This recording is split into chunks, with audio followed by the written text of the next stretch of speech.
mañana fue muy lindo el tiempo, la palabra.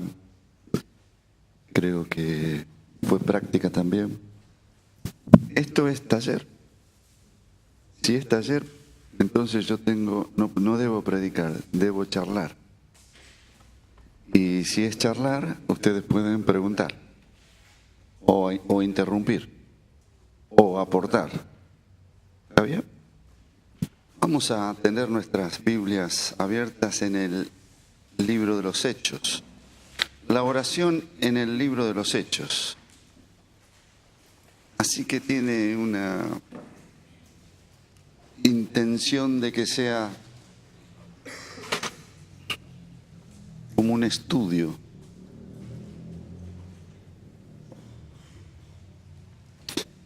La enseñanza sobre la oración la empezó Jesús y su práctica luego se reflejó en el libro de los Hechos. Quiere decir de que lo que vieron hacer a Jesús luego aparece en el libro de los Hechos. Se le añade un elemento tremendo en el libro de los Hechos, que es el Espíritu Santo, que cuando Jesús enseñaba a los discípulos no lo tenían, pero después se le añadió este elemento del Espíritu Santo. Así que por lo menos queremos ver cómo la practicaron la oración nuestros antiguos hermanos, que es una buena referencia para nosotros. Así que entremos en Hechos, capítulo 1.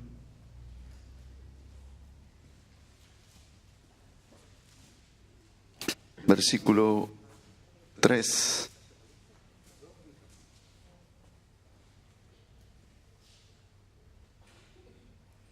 En adelante. A ellos también, después de haber padecido, se presentó vivo, con muchas pruebas indubitables, y apareciéndoseles durante 40 días y hablándoles acerca del reino de Dios. Y estando juntos, les ordenó: no salgan de Jerusalén, sino esperen la promesa del Padre, la cual oyeron de mí, porque Juan ciertamente bautizó con agua, pero ustedes serán bautizados con el Espíritu Santo dentro de no muchos días.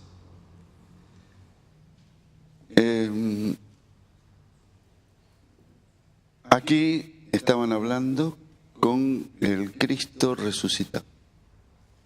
Esto es oración. Tenían comunión con el Cristo resucitado. Así que lo primero que vemos en el libro de los Hechos es esto. Oraban al Cristo que murió, pero resucitó. Y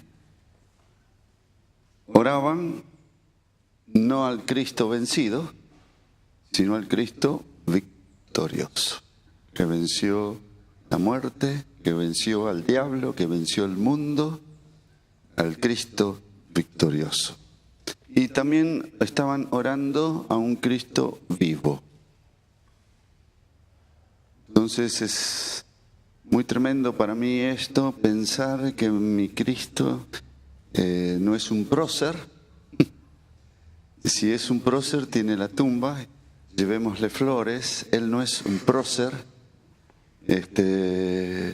La tumba de él es la única tumba en el universo que está vacía.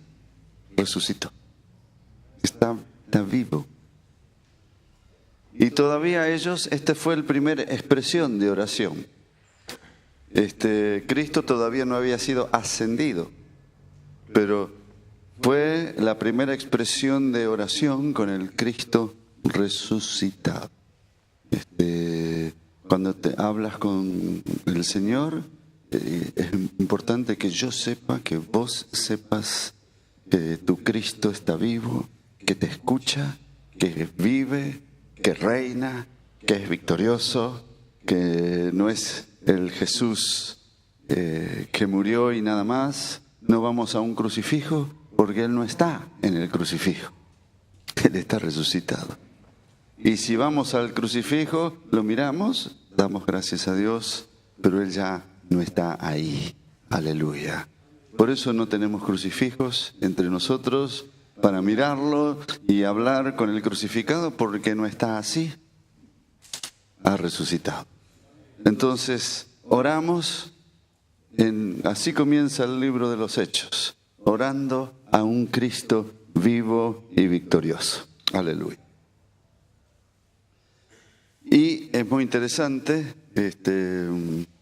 cuando se ora a un Cristo vivo, miren lo que dice el versículo 4. Y estando juntos, les dijo, no salgan de Jerusalén, sino esperen la promesa del Padre, la cual oyeron de mí. Cuando oramos a un Cristo vivo, aparece una capacidad de espera. El que me dice que espere está vivo, entonces puedo esperar.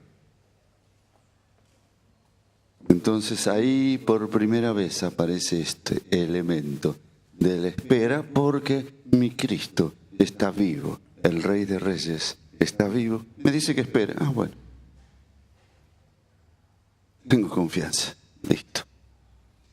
Bueno, el capítulo 1, versículo 14, más sobre la oración en el libro de los Hechos. Dice, y todos perseveraban unánimes en oración y ruego, con las mujeres y con María, la madre de Jesús, y con sus hermanos. Comenzó a aparecer la oración de perseverancia. Insistir, la perseverancia, ¿cuándo comienza la perseverancia?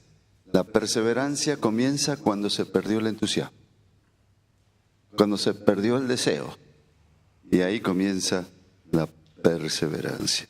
Mientras uno está entusiasmado, ¿vas a hacer gimnasia? Sí, bárbaro, estoy entusiasmado.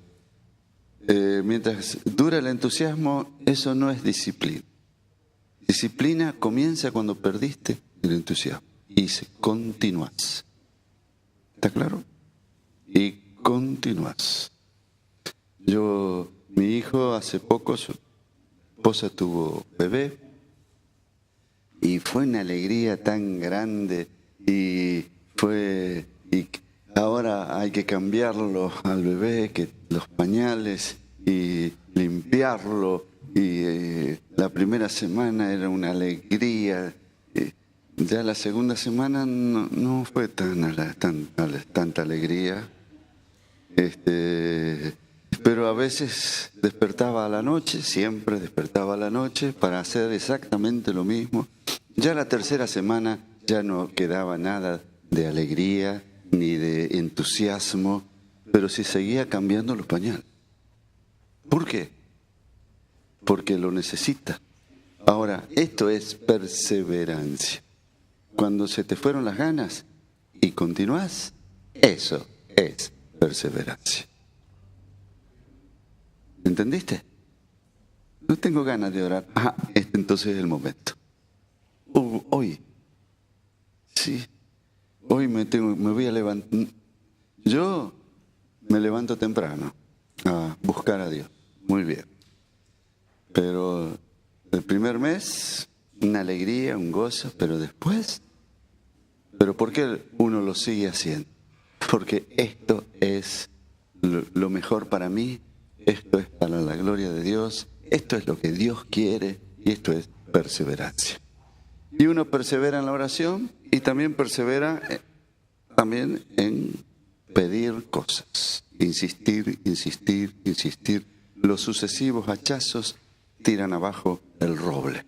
Entonces, oración de perseverancia había en el libro de los Hechos. Capítulo 2, versículo 4. Todos fueron llenos del Espíritu Santo y comenzaron a hablar en otras lenguas, según el Espíritu les daba que hablasen. La oración en lenguas. Empezaron a orar de otra manera. A partir de ahí aparecieron las lenguas. Las lenguas es oración que viene del Espíritu y va al Padre directamente sin pasar por mi entendimiento. Entonces hablo, no entiendo lo que hablo, porque es el Espíritu que usa mi lengua para hablar. Hablo, yo sé que el Espíritu está usando mi lengua para comunicarse con el Padre. Oraré con el entendimiento, pero también oraré con el Espíritu. Cantaré con el entendimiento, pero también cantaré con el Espíritu. Entonces, empezaron de esta manera a orar en otras lenguas. Y esto me da conciencia cuando hablo en lenguas que yo estoy lleno del Espíritu Santo. Las personas que dejaron de hablar en lenguas no están seguros. Estaré lleno del Espíritu. Pero el que habla en lenguas te da seguridad. Sí, yo estoy lleno del Espíritu Santo. Me da una plena conciencia de que el Espíritu está sobre mí y en mí. El que habla en lenguas dice, a sí mismo se edifica. O sea, que el que mejor le hace, aunque no entienda, no sé, pero hace que se abra mi corazón y yo puedo orar con libertad y Dios tiene libertad en mí. Entonces, al que mejor le hace es a uno mismo orar en otras lenguas. Mitad en castellano, mitad en lenguas. Tanto orar como cantar. Podemos cantar. Y cantamos en castellano. Pero luego podemos cantar también en otras lenguas. Uso la misma melodía, pero ahí uso este idioma del Espíritu. Hacerlo en otras lenguas.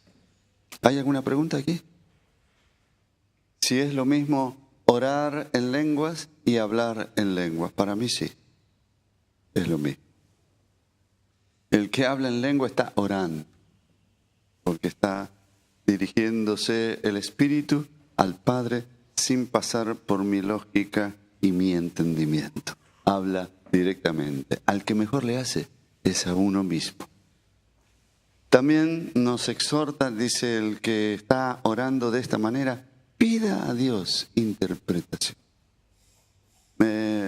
O sea que yo puedo saber qué habló el Espíritu y le pido al Padre, Padre, ¿qué fue lo que dijo el Espíritu? Y el Padre te revela. De paso te digo que cuando me lo revela, me actualiza, porque el Espíritu habla con el Padre y me entero. ¿Qué le dijo? No es poca cosa. ¿Qué debo hacer para hablar en lenguas? Estar lleno del Espíritu Santo, recibir el bautismo del Espíritu Santo, así como en Pentecostés. Desde Pentecostés el Espíritu se está derramando. Abrirse al Espíritu Santo y cuando uno lo recibe, también recibe todo el contenido del Espíritu Santo. Y entre ese contenido están las lenguas. Y uno puede hablar en lenguas al Padre. Y también está dentro del contenido el pedir la interpretación. Entonces uno se entera que habló el Espíritu con el Padre. Oraban en lenguas. No hablar en lenguas es sinónimo de no tener el Espíritu Santo, el bautismo del Espíritu Santo. No lo dice la Biblia esto, no lo dice. Pero dice que los que recibían el bautismo del Espíritu Santo hablaban en otras lenguas. No dice eso, esa pregunta, y tampoco la contesta.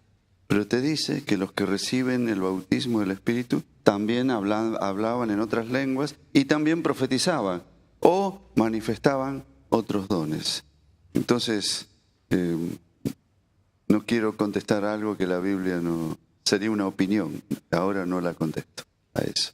Pero sí, la Biblia es clara cuando dice que recibían el Espíritu Santo y hablaban en otras lenguas. Pablo llega a decir, quisiera que todos orasen en lenguas. quiere decir que no es para algunos, es para todos. Y en Pentecostés, en el aposento alto, había 120. Y los 120, y todos fueron llenos del Espíritu. Conozco algunos que fue también mi experiencia, que recibieron el bautismo del Espíritu Santo con un testimonio muy claro de esa experiencia, porque es una experiencia bien definida, no es una cosa que uno no sabe qué pasó. Se da cuenta que fue lleno del Espíritu Santo.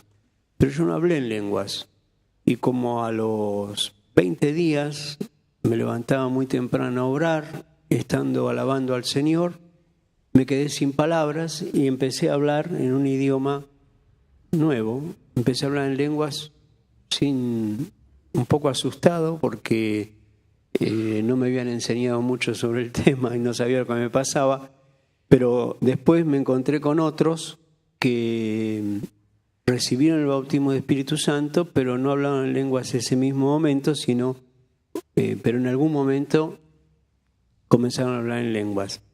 Lo que pasa, lo que acaba de decir Víctor, que en todos los relatos de que la gente recibió el bautismo del Espíritu Santo, junto con eso hablaban en lenguas. Entonces eso es lo que da a entender que es así, ¿no?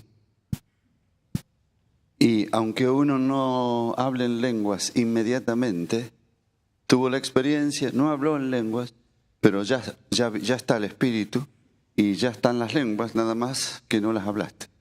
Y en un momento aparece. Algunos que son tan lógicos, ¿cómo voy a hablar esto? Que no entiendo nada. Bueno, es para humillarnos.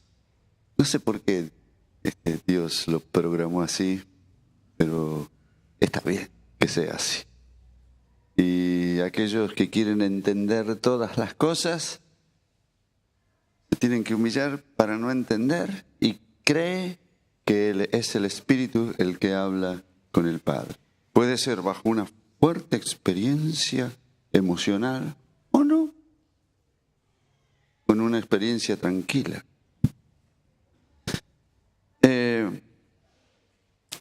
Otra manera de oración en el libro de los Hechos, capítulo 3, versículo 1 en adelante. Pedro y Juan subían juntos al templo a la hora 9, que era la hora de la oración. Y ustedes saben qué pasó ahí, ¿no? Había un cojo que pedía limosnas. El versículo 4, Pedro con Juan fijando en él los ojos le dijo, míranos. Entonces él miró atento, esperando recibir algo de ellos. Pero Pedro dijo, no tengo ni plata ni oro, lo que tengo te doy en el nombre de Jesucristo de Nazaret. Levántate y anda. Y entonces lo tomó por la mano derecha y lo levantó. Y al instante se le afirmaron los pies y tobillos. Y saltando se puso en pie y anduvo y entró con ellos en el templo, andando, saltando y alabando a Dios. Todo el pueblo lo vio andar y alabar a Dios. Otra manera de oración en el libro de los Hechos es orar con compañero. Pedro y Juan iban a la oración. Bueno, qué bueno es tener un compañero de oración. A lo mejor no es la coyuntura, a lo mejor no es el discípulo, ni el discipulador, es un compañero de oración. Importante es esto. Jesús, evidentemente le quedó lo que Jesús había enseñado, donde están 2 o 3 reunidos en mi nombre, ahí estoy yo. Y si pidieren, ven, alguna cosa, entonces el orar con compañero. También nos ayuda a no ser tan individuales en nuestra vida espiritual, el orar con compañero. A veces yo no tengo mucha fluidez en la oración, pero mi compañero sí. Y ora cosas que, qué bueno. Otras veces es uno el que está fluido Y en la oración puede, y bendigo a mi compañero. O los dos juntos entramos en una esfera de oración. Importante es tener un compañero de oración. Aquí estaba este hombre, pobre hombre, este hombre que estaba a la puerta del templo, no estaba en el templo. Él no era un hombre de oración, si no hubiera estado a la hora de la oración ahí adentro. Este hombre no era un hombre de oración. Cuando alguien no tiene vida de oración es parecido a este cojo, porque este cojo había que traerlo, no andaba solo, dice. ¿No es cierto? Dice, era llevado y dejado cada día a la puerta del templo. Había que llevarlo. Cuando uno no tiene vida de oración es como este cojo. Hay que buscarlo, traerlo, llevarlo. No andaba solo. Y cuando pedía, él no ponía los ojos en Dios. Él los ponía los ojos en lo que le podían dar algo. Y ahí es así el que no tiene vida de oración. Quita los ojos de Dios. ¿Solo qué esperaba? Limosna. Y siempre estaba en el templo, pero no tenía comunión con Dios. Estaba en el templo. Y creía que su verdadera necesidad era el dinero. Y su verdadera necesidad no era el dinero. Su verdadera necesidad. Míranos, dice. No tengo ni plata ni oro, pero lo que tengo te doy en el nombre de Jesucristo. Su verdadera necesidad era Jesucristo. Pero este hombre pensaba que era otra cosa, era lo material. Bueno, ahí estaba este cojo a la puerta del templo, hombre sin oración, y los otros dos iban al templo a la hora de la oración. Juntos, qué importante tener un compañero de oración. Te animo a que tengas un compañero de oración. ¿Está bien? Una compañera también. Compañeras de oración. Fíjense capítulo 4. ¿Alguna pregunta sobre este tema? Compañero de oración.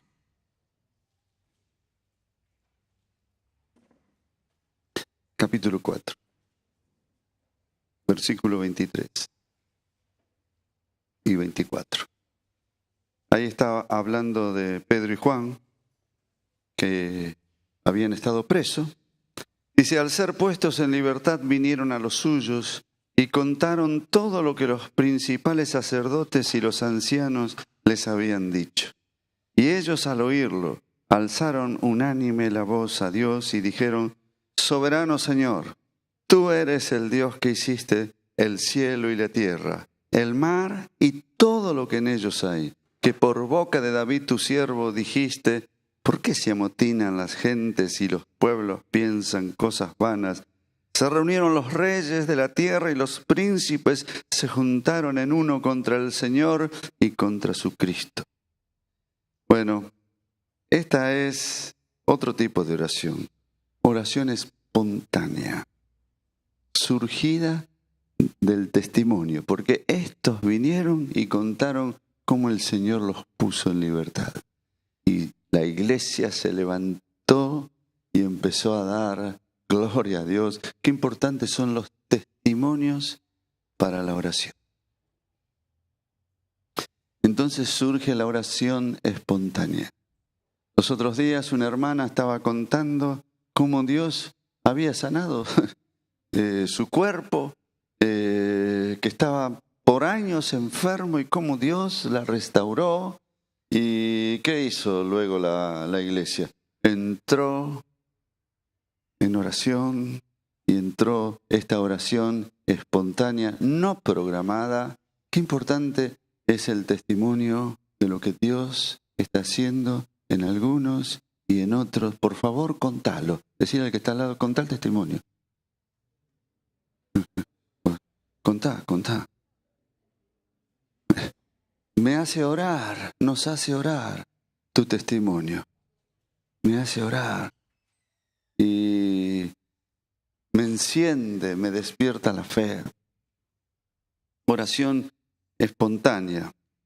Reconocen ellos la soberanía de Dios, dice el 28, dice, para hacer cuanto tu mano y tu consejo habían antes determinado que sucediera. Mira hasta dónde se metieron en la oración. Se meten en la esfera de la soberanía de Dios, donde Dios no te pregunta, ¿querés? ¿No querés? No, Él hace. Y luego los que oran entran en esta esfera y dice, así lo que hiciste, y lo que hiciste está bien. Bueno, entran en esa esfera, pero a la vez reconocen el conflicto. 29. Ahora, Señor, mira sus amenazas y concede a tus siervos que con toda valentía hablen tu palabra. Reconocen que hay conflicto, es verdad. ¿Y qué piden? Y mientras extiendes tu mano para que se hagan sanidades, señales y prodigios mediante el nombre de tu santo Hijo Jesús. Y cuando terminaron de orar, el lugar que estaban congregados tembló y todos fueron llenos del Espíritu Santo y hablaban con valentía la palabra de Dios. Piden juntos manifestación del poder de Dios. Cuando la iglesia se junta y que la iglesia pida que se hagan señales, prodigios y maravillas, es importante que la iglesia pida los milagros. Yo quiero ver más milagros. No sé ustedes, pero yo quiero. Quiero que los ciegos comiencen a ver, que los cojos andan. Yo quiero. Deseo ver esto más y más. Esta fue una oración de la iglesia que la levantó de una manera espontánea. Y el versículo 24 me llama la atención, porque dice, ellos al oírlo alzaron unánimes la voz. ¿Qué unánime es la voz? Todos juntos. ¿Alguna vez oraron todos juntos, pero en voz alta? Es un lío bárbaro. ¿Quién entiende eso? Pero dice que es lo que hicieron. Alzaron unánimes la voz. ¿Se podría practicar esto en algún momento? ¿Practicamos? A ver, pongámonos de pie. Cada uno ore su oración. Yo no voy a orar por micrófono. Todos juntos orando, pero en voz alta. A ver cómo suena.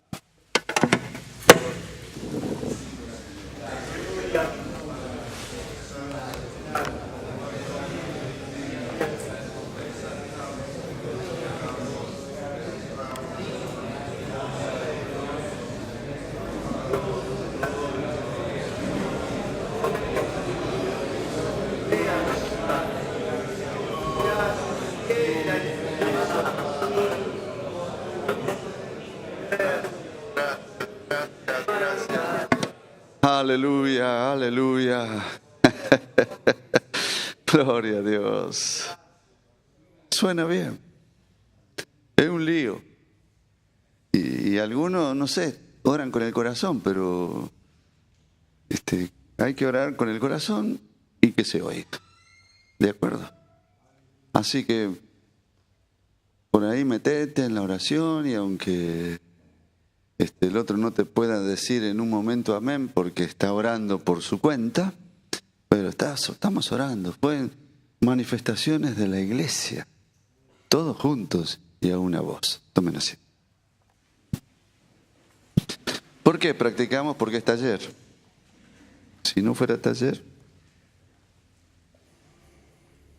Mire capítulo 6, otra manera de oración en el libro de los Hechos. Versículo 1, en aquellos días, como crecía el número de los discípulos, hubo murmuración de los griegos contra los hebreos, que las viudas de aquellos eran desatendidas en la distribución diaria. Entonces los 12 convocaron a la multitud de los discípulos y dijeron, no es justo que nosotros dejemos la palabra de Dios para servir las mesas. Buscad pues, hermanos, de entre vosotros a 7 hombres de buen testimonio, llenos del Espíritu Santo y de sabiduría, a quienes encarguemos de este trabajo. Y nosotros persistiremos en la oración y en el ministerio de la palabra. Y en el versículo 6 dice: a estos presentaron ante los apóstoles, quienes, orando, les impusieron las manos. Bueno, está otro tipo de oración, es para delegar. Delegaba para funciones particulares en la iglesia. Delegaban. No solamente delegaban, en este caso serían estos los primeros diáconos, aunque no dice la palabra diácono, pero delegaron una función que era permanente en la iglesia. Después aparecen los ancianos, que también se les imponía las manos para delegar, la oración para delegar. La iglesia muchas veces delega a hermanos para que hagan tareas específicas, y es importante este tema de la oración. Importante que se predique, que se diga qué le van a hacer, pero llega el momento donde la oración es la que confirma. Es como la firma. Y entonces ahí ellos delegaron. Oración para delegar, para tareas que tienen que ver con el crecimiento de la iglesia, la edificación de la iglesia. Está esta tarea de delegar. ¿Alguna pregunta? Otro tipo de oración, capítulo 9, versículo 11. Es Saulo o Pablo respirando aún amenazas y muerte contra los discípulos del Señor. Vino al sumo sacerdote, le pidió cartas para las sinagogas de Damasco, a fin de que si hallaban alguno de estos hombres o mujeres de este camino, los trajera presos a Jerusalén. Pero yendo por el camino, aconteció que al llegar cerca de Damasco, repentinamente lo rodeó un resplandor de luz del cielo. Cayendo en tierra, oyó una voz que le decía: Saulo, Saulo, ¿por qué me persigues? ¿Quién eres, Señor?, le dijo. Y le dijo: yo soy Jesús, a quien tú persigues. Bueno, el 6 dice: él temblando y temeroso: Señor, ¿qué quieres que haga? Este hombre, ante el encuentro, versículos 8 y 9, entonces Saulo se levantó del suelo y abriendo los ojos no veía a nadie. Así que, llevándolo de la mano, lo metieron en Damasco, donde estuvo 3 días sin ver y no comió ni bebió. ¿Qué tipo de oración es esta? Es la oración del quebrantado. Este hombre era terrible. Arrastraba a la gente, la sacaba de los hogares. Él no los tomaba de la mano y les pedía por favor. No, los arrastraba y los llevaba ante las autoridades. La gente le tenía miedo, pero esta luz del cielo vino sobre él, cae en tierra, y este hombre estuvo ahí sin comer, sin ver, quebrantado, esperando.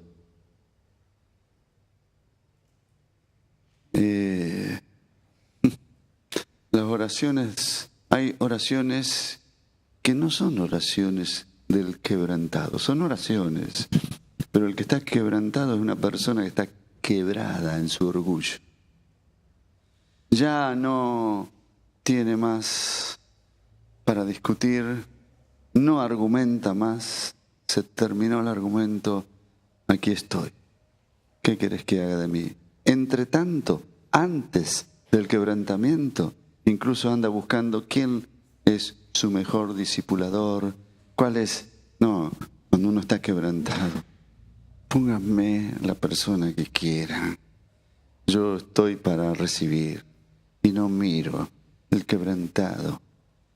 Una persona cuando está quebrada interiormente es cuando Jesucristo es el Señor de su vida y acepta con facilidad. No te discute más, no argumenta más, está quebrado.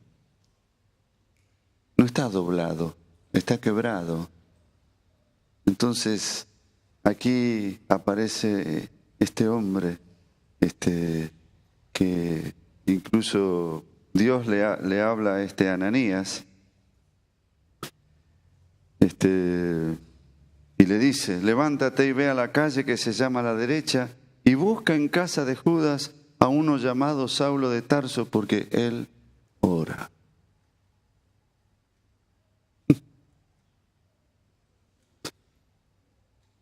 Porque estaba esperando de parte de Dios. Él ora, dice, y ha visto en visión a un hombre llamado Ananías que entra y pone las manos sobre él para que reciba la vista. Estaba en situación de espera, no buscaba solución a su problema, esperaba la solución que viniera de parte de Dios. Él ora. Qué buena indicación para otro siervo de Dios. Para mí la mejor indicación de un siervo de Dios es esta. ¿Qué marca es esta? Está orando. Mi hijo menor tiene algunos discípulos y lo primero que les pregunta no es si estudiaste la tira. Lo primero que le pregunta es: ¿oraste hoy? No. A lo mejor estudió la tira, pero no oró. Le digo: ¿por qué? Y dice: ¿por qué no oramos? Y fue una linda enseñanza para mí esta. Qué bueno. Entonces, para reconocer a otro, el que ora es porque está quebrantado. No oramos porque tenemos la solución.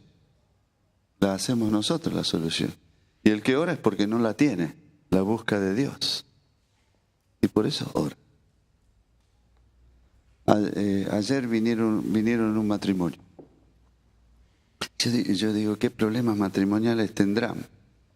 Entonces los escucho, son nuevos. Ella recibió un milagro tremendo. El esposo es un ingeniero que está en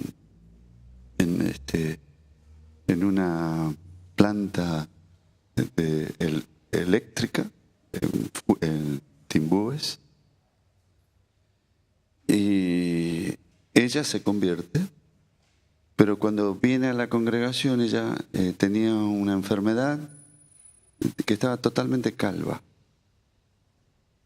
Y durante toda su vida iba a estar así, calva. Y se notaba que tenía problemas porque siempre andaba con un pañuelito, sombrerito para cubrirse. Y Dios la sanó. Y un día se saca el sombrerito y dice: mira, y tenía un mechoncito de pelo que le estaba creciendo de un lado, luego estaba todo desparejo, pero le empezó a crecer de un lado, de otro. Y el marido viendo eso. El día que se bautizó ella se sacó el sombrerito y estaba todo desparejo, pero ya cubriéndose la cabeza. Todo esto fue un impacto para el marido. El marido tardó algunos meses en convertirse.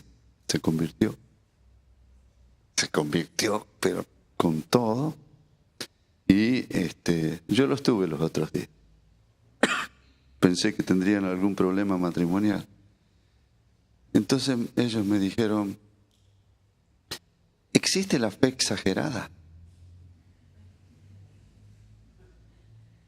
Y yo empecé a revisar versículos bíblicos en mi mente a ver si en algún momento aparecía esto de fe exagerada.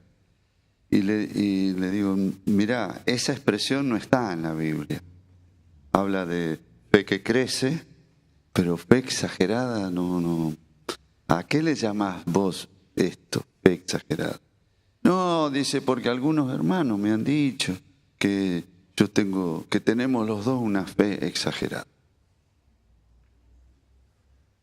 Y, por ejemplo, dice, yo, por ejemplo, dice, me levanto a la mañana, pero no me quiero levantar si no está la bendición.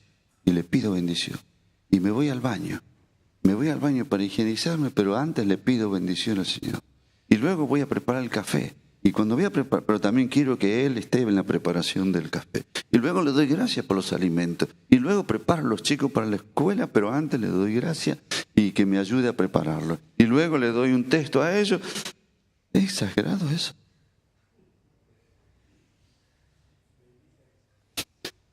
Yo mismo estaba siendo ministrado. Dame más de esto.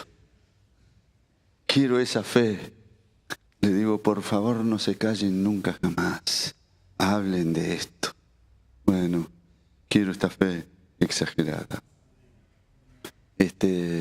Ora por todo. Mira vos. Bueno, esto hace el quebrantado. El que no está quebrantado, no ora porque no necesita, porque yo puedo. No me voy en ómnibus. Pero el quebrantado dice, no voy en ómnibus si tú no vienes conmigo. Está quebrantado. Pero el que no ora por algunas cosas es porque se supone que yo puedo hacerlo. Pero Pablo era un quebrado. Por eso digo, está la fe, está la oración del quebrantado. Buscalo a fulano de tal porque él ora. Qué buena marca que tiene. Otra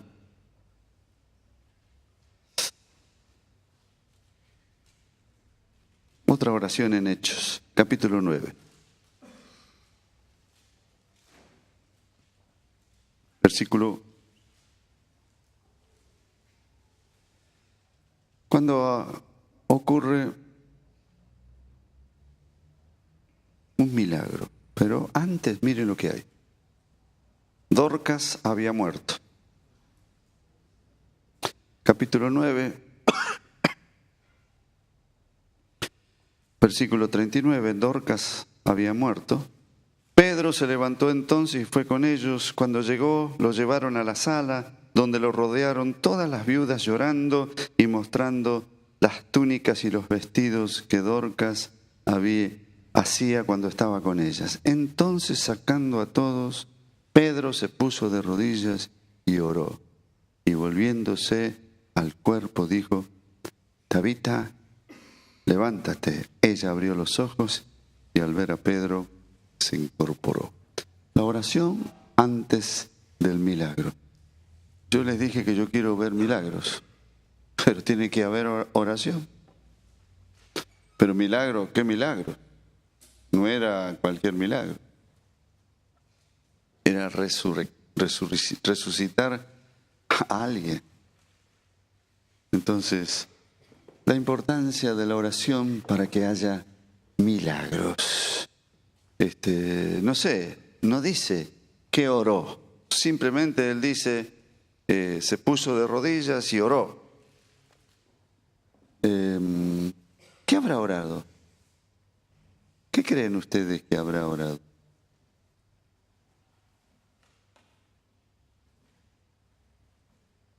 ¿Saben por qué les pregunto esto? Porque él no oró para que resucite el muerto, sino, miren que lo que le dice, y volviéndose al cuerpo dijo, levántate. No oró para que Dios lo levantara. Él lo levantó.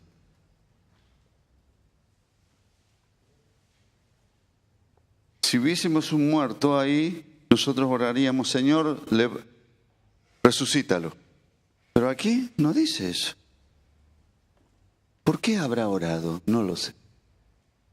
Porque no pidió, Señor, levántalo. Él, con autoridad, habló y la muerta, se levantó. Bueno, hay oraciones que te dan, no sé, ¿qué buscó Pedro en la oración? ¿Buscó autoridad? No sé qué buscó, pero la manifestación fue una manifestación de autoridad. Le dijo, levántate, y se levantó. ¿Qué charla habrá tenido con Dios? Porque había mucha seguridad. Levántate. Bueno, oración antes del milagro. ¿Qué habrá sido? Señor, en ti está todo el poder. Lo que tienes poder para cualquier cosa y tienes poder, Señor, para cumplir la palabra que nos dijiste cuando estábamos con vos, que resucitásemos muertos. Así que yo ahora creo en esto. Levántate. No sé, hay oraciones que tienen que ver con... Él no oró para que Tabita se levantara, Dorcas se levantara. Él la levantó. Bueno, otro tipo de oración. Este es raro, Capítulo 10. Versículo 1. Había en Cesarea un hombre llamado Cornelio, centurión de la compañía llamada La Italiana, piadoso y temeroso de Dios, con toda su casa, y que hacía muchas limosnas al pueblo y oraba siempre a Dios. ¿Estaba convertido este hombre? Ahora yo les pregunto a ustedes. ¿No? Sigo. Este vio claramente en una visión, como a la hora 9 del día, que un ángel de Dios entraba donde él estaba y decía, Cornelio. Él mirándolo fijamente y atemorizado dijo, ¿qué es, Señor? Le dijo, tus oraciones y tus limosnas han subido para memoria delante de Dios. Envía, pues, ahora hombres a Jope y haz venir a Simón, el que tiene por sobrenombre Pedro.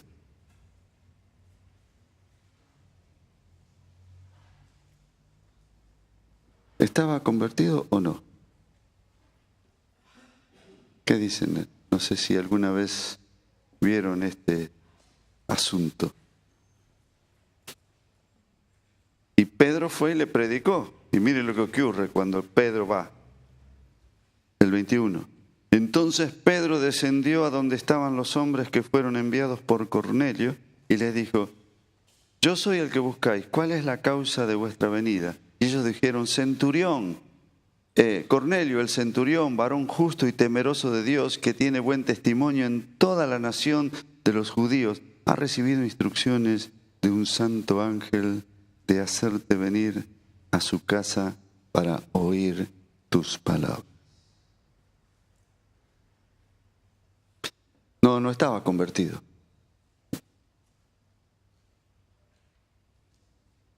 Pero hay gente que ora, no entiende mucho, pero ora. Son esas ovejas que todavía nunca oyeron su voz. Y a veces nosotros decimos, sí, pero él ora, pero Dios no le escucha porque él no está convertido. Sí, él ora, él hace lo que, no sé, sabe, está orando. Bueno, hay algunos así alrededor nuestro. ¿Qué precisa? Que se complete esto, oyendo la palabra de Dios. A lo mejor tienen amigos, tienen compañeros, vecinos que oran. Y son inconversos, pero oran. Bueno, este es algo extraño, pero también vemos en el libro de los Hechos que hay inconversos que oran y que Dios quisiera que alguien vaya y le hable de Cristo y se conviertan. Y de paso, Pedro cuenta también esto, ¿no?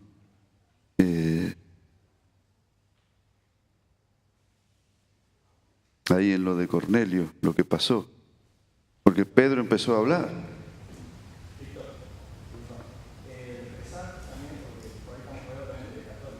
Sí, sí. La pregunta es si hay algunos que no usan la palabra orar, usan la palabra rezar. Si también eso tiene que ver con la oración. Y sí. Yo cuento una experiencia. Una vez salí yo a hacer obra personal. Y fui al centro de la ciudad de Jujuy. Y entonces toqué timbre en una casa y salieron y me dijeron, ¿qué quieren? Le digo, yo no quiero nada, solamente yo quisiera contar mi experiencia con Dios. Ah, dice, pase, pase, y me hicieron pasar. Espere, dice, llamo toda la familia. Y llamó la familia. Era una panadería grande. Y trajo a la esposa y trajo 2 hijos. Cuente, ¿cómo es? Y yo le conté. Y quedaban asombrados. Les hablé de Cristo, que es el Señor de nuestra vida. Les hablé. Y luego ellos quedaron asombrados. Y entonces yo les dije, vamos a orar. Y ellos dijeron, sí, rezar. Sí. Entonces yo empecé, Padre. Y yo iba a continuar con Padre, pero ellos, Padre nuestro que estás en los cielos, santifica. Y yo me uní. Y yo también empecé a orar, Padre nuestro, santificado sea tu nombre. Y entonces, bueno, amén. Me dice, usted no podría venir porque yo tengo amigos que les gustaría escuchar esto. No podría venir el próximo lunes. Justo el lunes era buenísimo para mí. Sí. Así que el próximo lunes estuve otra vez. Entonces, allí había un montón de gente de la sociedad de Jujuy.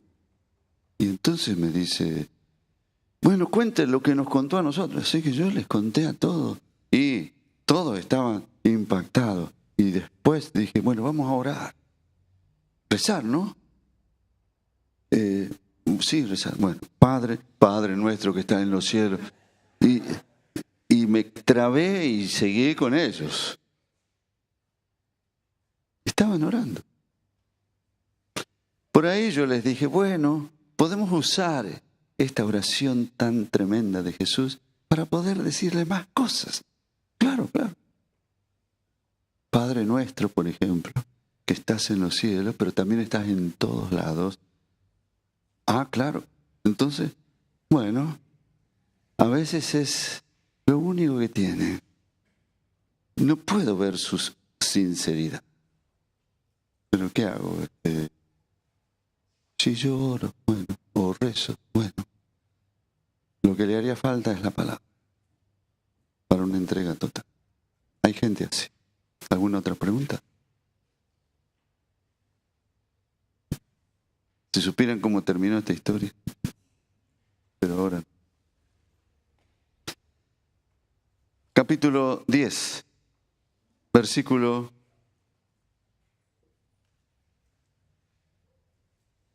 9. Es Pedro, antes de ir a lo de Cornelio. Miren dónde estaba Pedro. Al día siguiente, mientras ellos iban por el camino y se acercaban a la ciudad, Pedro subió a la azotea para orar, cerca de la hora sexta.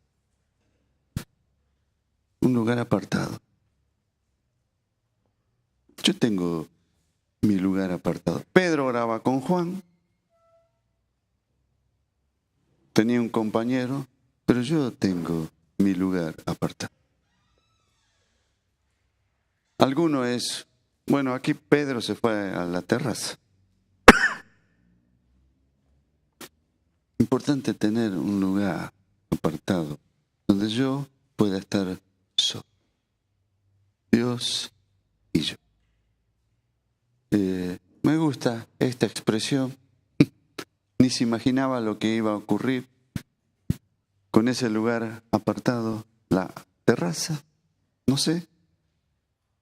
Jesús dice, entra en tu cuarto y cerrada la puerta. Eso tiene muchas simbologías. El cuarto y cerrada la puerta, ora a tu Padre que ve y escucha en lo secreto. ¿Cuál es para vos? ¿Tenés así un lugarcito? Habla de algunos hermanos antiguos que había uno que se iba al bosque y ahí había un tronco y el tronco era el lugar donde él se arrodillaba y apoyaba los codos y estaba lustroso porque apoyaba los codos. Era su lugar, un lugar a sol. A algunos les gusta el baño. Los baños pueden ser altares tremendos. Para estar a solas con el Señor. Si no, búscate algún lugar. La terraza también. En invierno, cubrite con alguna frazada. Yo tengo un hermano que a él le gusta esto de cubrirse con una frazada y ese es su lugar, donde esté. Si va a algún lugar, él siempre se lleva la frazada, donde se cubre y es su lugar personal para estar con Dios. Dios y Él. Búscate un lugar, decirle al que está al lado, búscate un lugarcito. Algunos es la pieza, pero a algunos no le llama la atención su propia pieza. Bueno, búscate. Hay lugares de lo más originales. Puede ser cualquier lugar. Te hace bien subirte arriba de un árbol y ahí, aleluya, aquí te veo, gloria. Subite arriba del árbol, es tu lugar. ¿Qué sé yo? Atate.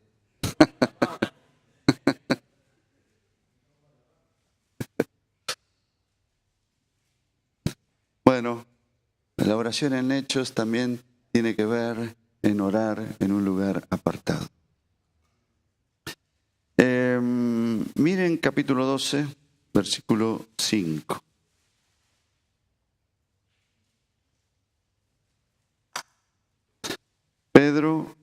Jacobo había sido muerto, Pedro es encarcelado. Versículo 4.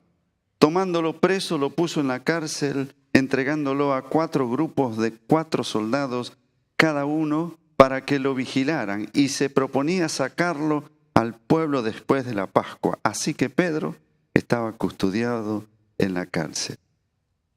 Pero la iglesia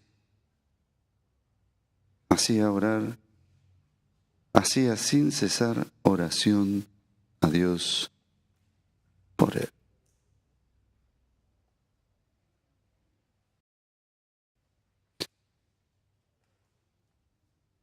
Guerra espiritual.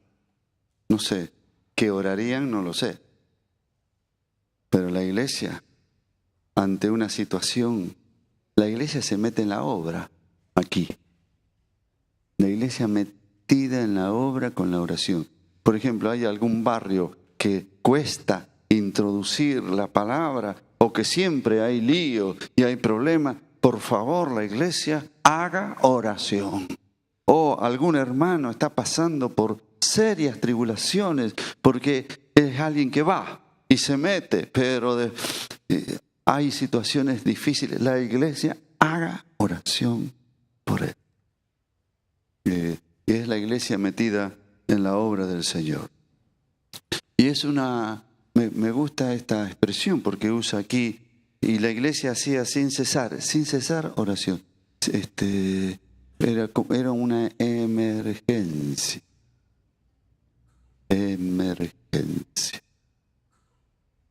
Y cuando hay una emergencia, no paremos de orar. Hacía oración. Hay situaciones que son de emergencia, que es difícil de arreglar, de solucionar, humanamente hablando. Si Dios no interviene, esto no se arregla. Entonces, aparece la oración sin cesar. como iglesia. No era un programa. A veces hay un programa, pero acá no era un programa. Era una situación de vida. Por causa del Evangelio es arrestado Pedro. Bueno. Y vamos a la última, no voy a completar Hechos, porque me pareció bastante suficiente hasta aquí, en capítulo 13, versículo 1 al 3. Había entonces en la iglesia que estaba en Antioquía profetas y maestros: Bernabé, Simón, el que se llamaba Níger, Lucio de Cirene, Manaén, que se había criado junto a Herodes el tetrarca, y Saulo. Ministrando estos al Señor y ayunando, dijo el Espíritu Santo: apartadme a Bernabé y a Saulo para la obra a que los he llamado. Entonces, habiendo ayunado y orado, les impusieron las manos y los despidieron. Aquí hay una expresión de la oración que se llama ministrando al Señor. ¿Lo tienen así? Versículo 2. Ministrando estos al Señor. Nosotros, hay dos grandes congregaciones en la Biblia que son madres de muchas congregaciones. Una es la congregación que estaba en Jerusalén y otra es la congregación que estaba en Antioquía. La congregación de Jerusalén no abarcó mucho, pero la congregación de Antioquía sí, de ahí sale Pablo. Y Pablo, y a través de Antioquía, el Evangelio vino a nosotros. Fue por Antioquía que el Evangelio fue a Europa, y de Europa también llegó a América y a todas partes del mundo. Nosotros venimos más de Antioquía que de Jerusalén. En Antioquía era una congregación muy original, porque era una congregación que juntó los perseguidos, los esparcidos de muchas naciones. Y miren quiénes eran, porque estaba Bernabé que era judío. Simón, el que se llamaba Níger, el negro. Níger es negro. Y posiblemente este Níger era de Alejandría. Lucio de Cirene, otro lugar que no era Israel.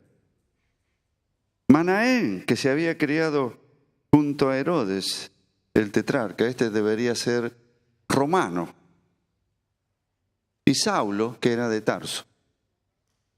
Y también coincidentemente, eran de distintos países, de distintas culturas, de distinta posición social, porque Manaén se había criado junto a Herodes, tenía un puesto social muy importante. Y por eso digo que nosotros no venimos de Jerusalén, venimos de Antioquía, porque había de todo. Había negros, blancos, gente de buena posición, de distinta cultura. Y estaba negro también. Y el Níger. Y me gustó que ministrando estos al Señor, ministraba. Ministrar a Dios es otra forma de oración. Ministrar a Dios es satisfacer con lo que hago. Le satisfago. Dios, después de una ministración, queda tan contento. Dios queda impactado. Y cuando Dios queda impactado por lo que hace la gente, yo digo, ¿no? Desde arriba, pensando lo que está arriba, desde arriba, Él habrá visto todo este grupo de gente que eran de las naciones, de distintas culturas, estaban haciendo exactamente lo mismo, intentar satisfacer a Dios. Cuando Dios es satisfecho, hay culto. Eso se llama culto. Culto no es cantar. Culto es satisfacer a Dios. Y cuando hay culto, Dios se manifiesta. No hay que pedirle, manifiéstate. Él se manifiesta. Y el Espíritu dijo, ahí está. Fue tan impactado Dios por lo que vio y lo que estaba haciendo esta gente, que Él mismo se manifiesta. Y le dijo, apartadme a Bernabé y a Saulo. Y otra vez dice que lo confirmaron con oración. Habiendo ayunado y orado, les impusieron las manos y los enviaron. ¿Alguna pregunta? Porque hasta aquí llegué.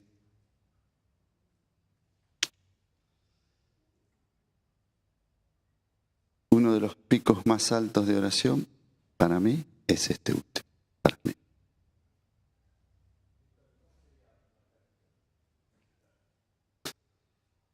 Ministrar a Dios es satisfacerle a Dios. Ministrar a Dios es cuando Dios es impactado por lo que hago.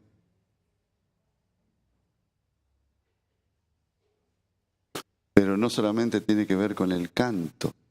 Yo no sé qué estaban haciendo.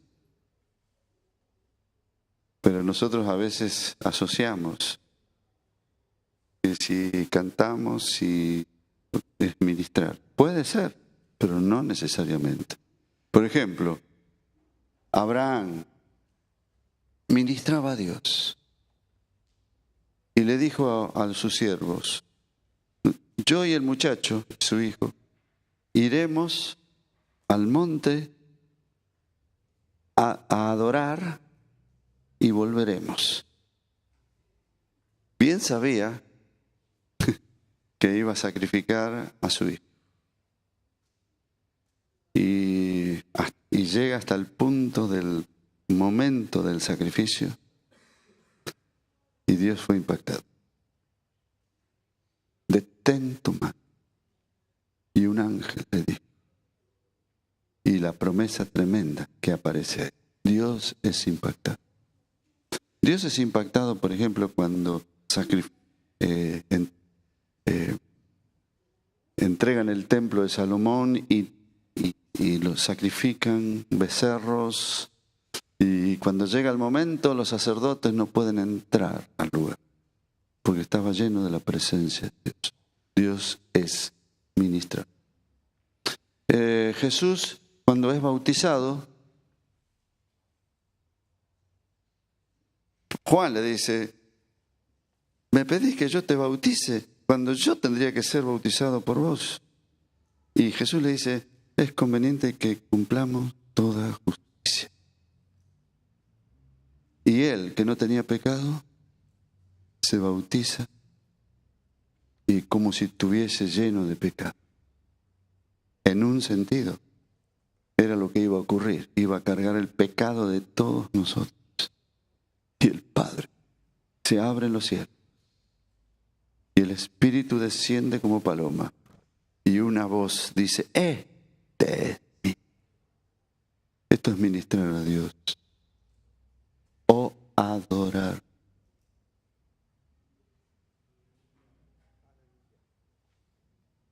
Bueno, muchas veces, por ejemplo, ¿en qué otro momento Dios es ministrado?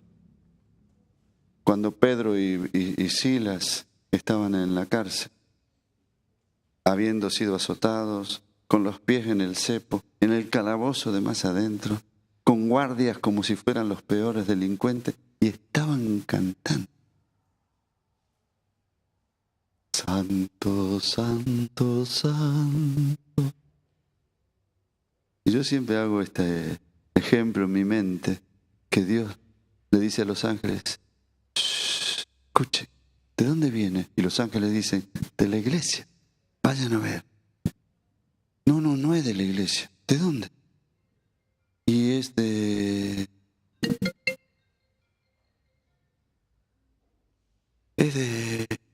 parece que la cárcel. Vayan a ver. Dios fue ministrado desde la cárcel. Y ahí Él se manifiesta. Y hay un terremoto. Y las puertas se abren. Y los grillos de sus manos se caen. Dios es ministro. Yo quiero esto todos los días. Quiero ministrar. Dios. Y impactar. Bueno. ¿Alguna otra pregunta?